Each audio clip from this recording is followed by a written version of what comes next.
तो चलिए भाई क्वांटिटी वन और क्वांटिटी टू की बात कर लेते हैं, ठीक है। Q one and Q two लिख लेता हूँ, इसके भी क्वेश्चन आ जाते हैं।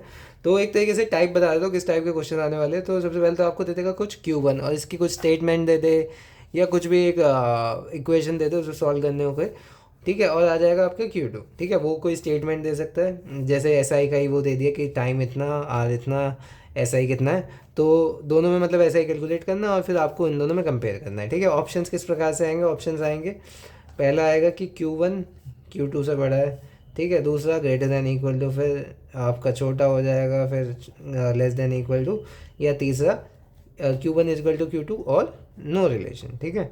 अब एग्जांपल बता देता हूँ कैसे क्वेश्चन आने वाले। तो सबसे पहला आपका क्यू वन दे रखा है कि टाइम 3 साल है, आर आपका 15 है, ठीक है।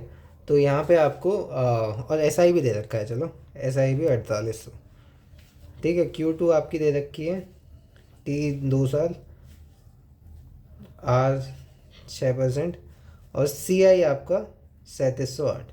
अब यहाँ पे अगर आप देखोगे तो क्यू क्यू की क्यू वन और क्यू टू जो है वो प्रिंसिपल अमाउंट को माना गया है, तो उन दोनों को आपको कंपेयर करके बताना है। तो ये तो ऐसा ही है, तो आराम से निकल जाएगा। ये 15% हो गया, 15% की वैल्यू आपको दे रखी है 4800 रुपये, तो 100% की कितनी हो गई, 100% की आराम से 32,000 हो गई, ठीक है। तो क्यू वन तो हमारा आ गया 32,000। अब निकालना है क्यू टू, तो क्यू टू निकालेंगे। तो कितना दिया है भाई, 2 साल की बात है और आपका 6% है, ठीक है।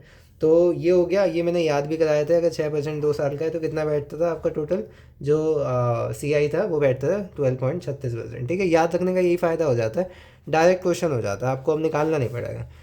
अब यहाँ पे हो गया, ये कितना दे रखा है 3708, ठीक है। तो ये अगर ऐसा दे रखा है ना, तो इसका मतलब जाएगा आपका पूरा पूरा नंबर वैसे ही देते हैं, ठीक है, हमेशा याद रखना।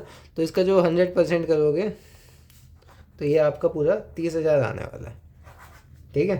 अब यहाँ पे अगर आप मैं वैसे ही बता दूँ, मेरे को याद है, पर आप सॉल्व करके देखोगे 30,000 आएगा नंबर, ठीक है।